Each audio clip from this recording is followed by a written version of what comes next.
Pendant le festival de Cannes, comme chaque année, des plages privées, des touristes venus du monde entier, des magasins de luxe.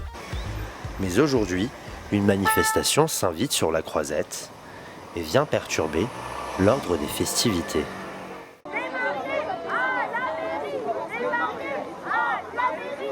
Les droits des gens qui travaillent ici sont souvent massacrés, sont ignorés. On a des précaires qui viennent dès 2 heures du matin.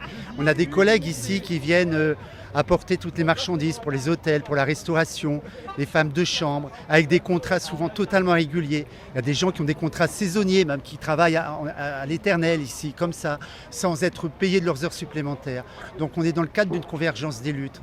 Ici, sous le tapis, on essaie de faire passer beaucoup de choses. Sous le tapis, même rouge, ça ne nous satisfait pas.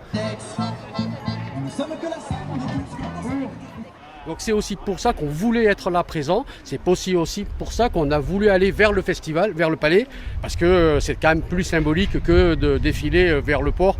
Et on souhaite être entendu par le gouvernement sur le fait que cette loi elle est ni amendable, ni négociable, on souhaite simplement la retirer.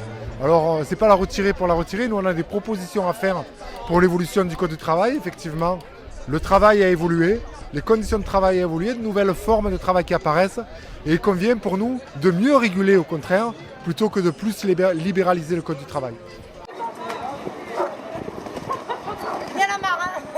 Actuellement, le seul problème, c'est qu'on sont très peu concernés. Pourquoi ? Parce que le monde politique nous a complètement justement désolidarisés de toute leur manigance. Et ce qu'il faut maintenant aujourd'hui, voilà, c'est qu'on se retrouve tous dehors, solidaires, et qu'on fasse porter la voix du peuple. Et là, le truc qui était important aujourd'hui à Cannes, c'est qu'en plus de la télé française, il y avait la télé du monde qui pouvait nous voir et voilà, faire porter cette parole, voilà, nos convictions, tout ça.